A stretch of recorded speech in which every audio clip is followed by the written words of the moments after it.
Hey, Team MG, it's Michael Gascon here, and we're here at the Micanopy Clinic in Florida, and I'm here with Miss Brittany and Flip. Flip is a horse I've been working off and on with. She came to the first clinic about a year ago, and he was about a nutbag. He couldn't pass kindergarten and first grade. He was very hyper and would jump on top of us and put pressure on Brittany here. And she started through the programs that you guys have seen in the videos, kindergarten, first grade, all the fundamentals. And now Flip here is a calm, quiet guy, and he's working good here a year later. So she's come back to another clinic. And today we're gonna teach you how to get your gaited horse to walk, trot, canter like a quarter horse. So you're gonna have a 5 gaited horse now. So for this Paso here, he already knows how to corto and largo. So what we're gonna give him is, he knows how to walk as well. So we'll get walk, trot, canter, then he can also corto and largo, which he already has. And we're gonna show you just how to make that transition possible. All right, if you'd like to close that up. We might need a lead. There you go. Yeah.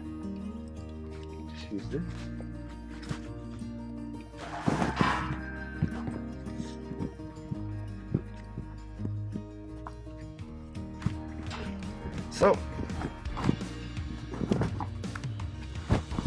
So Flip here is a 12-year-old quarter horse, Paso Fino gelding, and we are going to try to get him to walk, trot, canter like a quarter horse.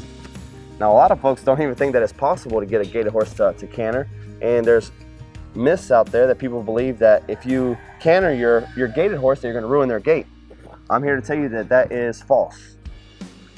Now, where you might end up in a bind is if you go from gaiting to canter, what's going to happen is if you gait your horse and say your horse gaits at 12 miles per hour, and that's their fastest gait, and then from there you kick them to canter, what's going to happen is next time that you're gaiting at 10 miles per hour and squeeze for a little bit more gait, they're going to jump into the canter. And then next time at 8 miles per hour at the gait, they're going to jump into canter, and you don't want that.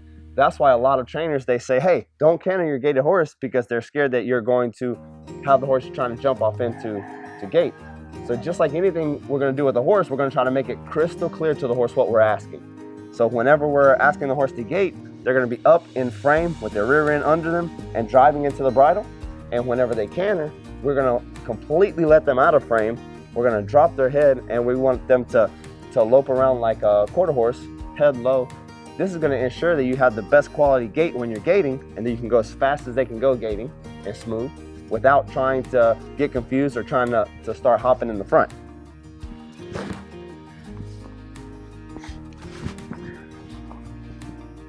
So Flip here has been through our program.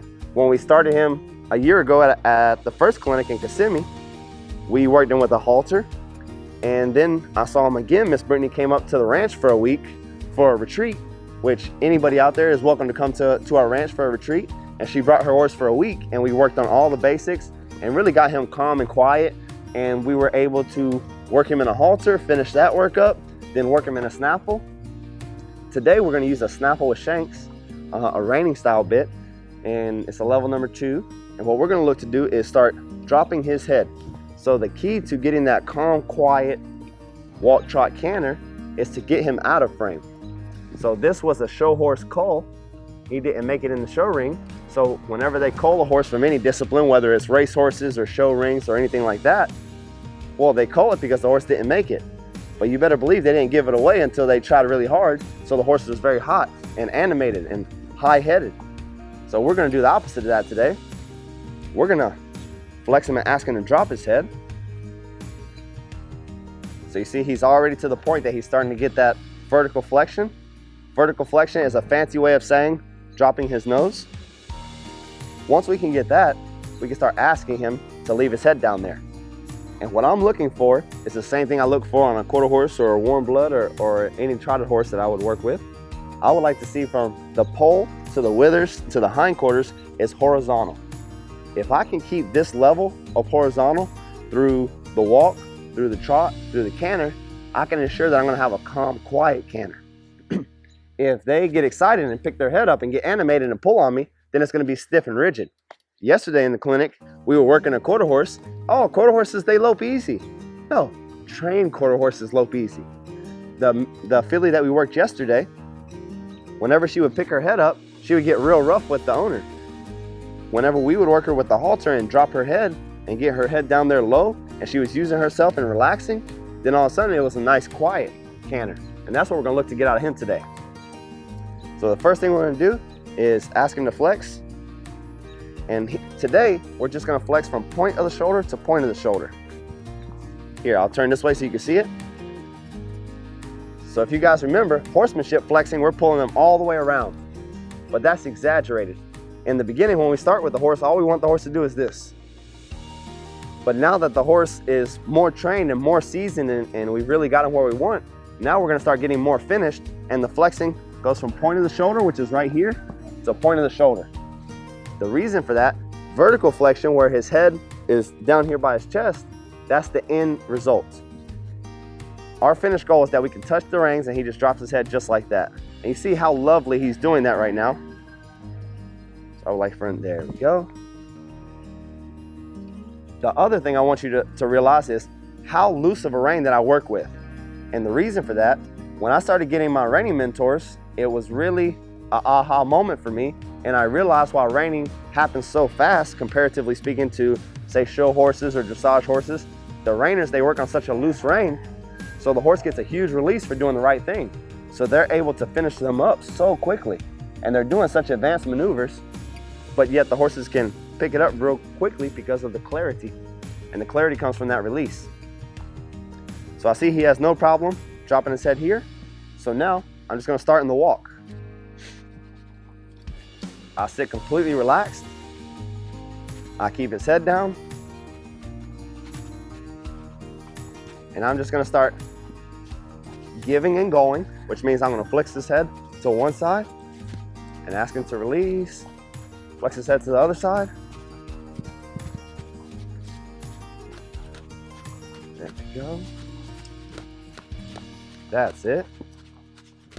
And every time that he drops his head for me, I release. Watch here, I'll touch him. When he drops the pole, I give him a huge release so he's on a loose rein. I'm not really worried about the speed right now. The only thing I'm worried about is that he keeps his head down there for me. There we go. Look how his pole is below his withers. That's what we're looking for. If I can keep him there through the trot and then keep him there through the canter, it's going to be a very nice trot and canter. So his head's down. Now we're going to start asking for the trot. So a key ingredient, what's very important, is whenever I put some energy to him, I don't let him pick his head up for the trot. I make sure his head's down before any transition. Head's down, I ask for the trot. Look at that. You can just hear it, plop, plop, plop, plop, plop. You get the most gaited horse you can find. If you can bury his head, he's gonna trot for you. Now you see him getting a little excited. I'm picking his head up. I just ask him to release. Drop your head. Drop your head.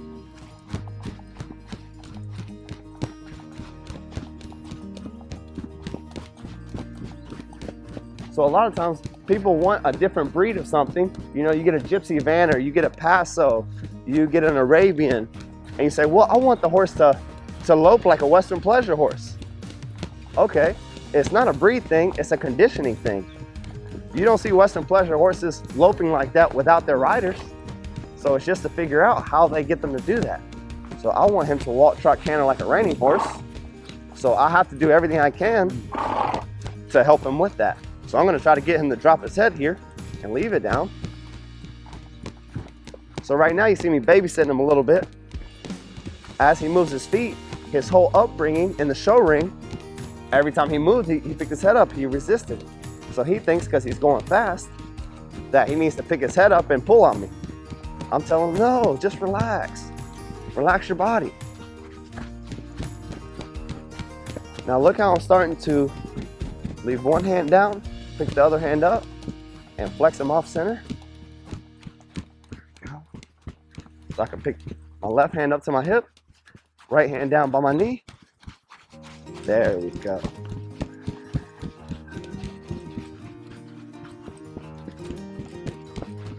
There we go. And what you're gonna see is we're gonna get that canter naturally. I'm not even gonna push for it. He's gonna get so relaxed with his head down.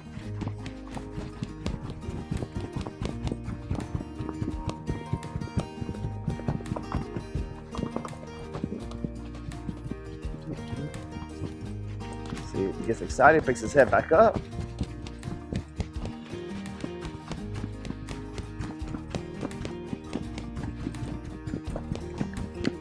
Now we're gonna ask for the canter.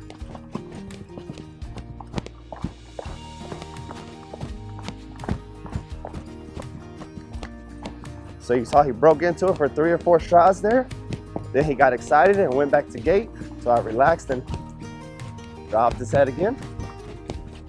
But notice how I sit back and I look up and I'm driving my horse forward by my body position and my legs, at the same time relaxing and asking him to drop his head.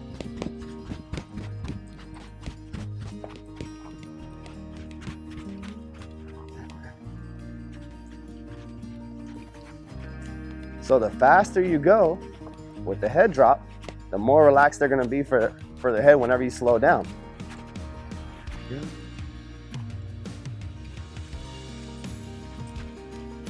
Now we're gonna break this up with a little spiral action here. So we're gonna come here, turn to one side, asking to back up.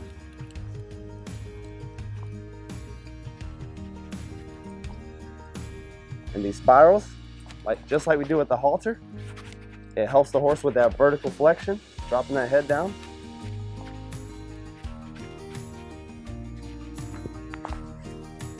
I have a flex to the right.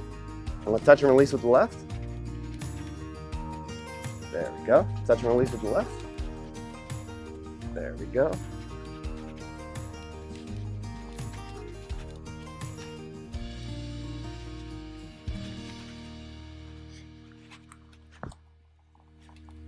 So this was a horse that couldn't walk. I mean, he couldn't keep the RPMs in his mind. And now we're trying to walk, trot, canter him after going through our program. That just goes to show you, I love to see folks when every time I see them, and I see them repeatedly, they have a different problem every time that I see them. If you have a different problem every time I see you, that means that you've been doing your homework. That means that you've been working at your house.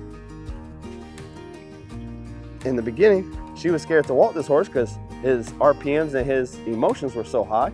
And now she's worried about going faster and faster because she knows that she can walk him. Now we're gonna try the other side. This is more difficult side.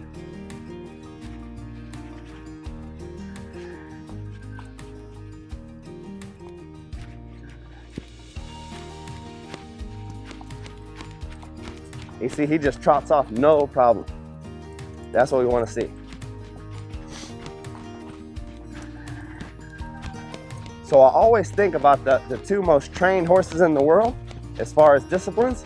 And I always think about reining and dressage being the 2 most highly trained horses. And when I think about the 2, I think, well, dressage, it takes 7 years for them to get the horse trained. In reining, in 1 year, they have a finished 3-year-old for the futurity. What's the big difference? In my mind, the big difference is the long rein, it's the big release, because horses learn from the release.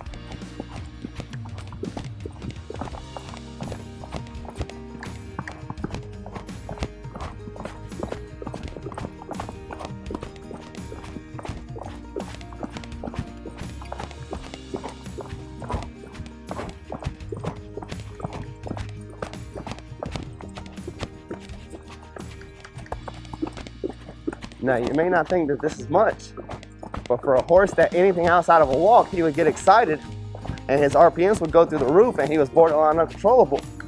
This is a big deal for a horse like this. The fact that he can move his feet and go somewhere and stay relaxed at it. Now, if we did this for a few days in a row, he would get more calm and easy. He would stretch out even more. Look how he's not trying to run off with me. Look how this is very early on in the process. And he's staying pretty rated. There we go. You see my hands are down here and very exaggerated. It's just because I don't want him to pick his head up, because I don't want to get into a tug of war match with him. So as long as he's there, there's no pressure on him. But if he tries to pick his head up, I catch him and I release him. But what's going to happen very quickly is we're going to be able to give him more and more rein.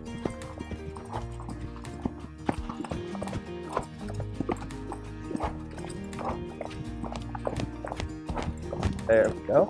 Can you imagine if the horse is going fast and I'm able to get vertical flexion? Well, at any speed gaiting, I'm going to be able to get vertical flexion.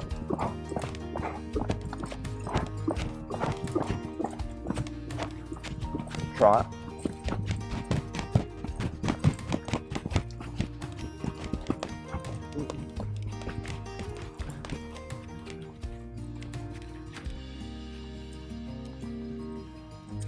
And just like that, you start seeing a horse that at one time, a lot of folks wouldn't have put the time and dedication into this horse because they thought he would never come around. Miss Brittany had faith in Flip and spent the time and the energy with him.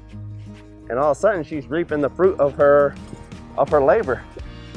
Now all of a sudden, you're having a level-headed horse that you're able to teach new things to, work new ideas with. He still has a little resistance. You can see it to this right side here. But just imagine,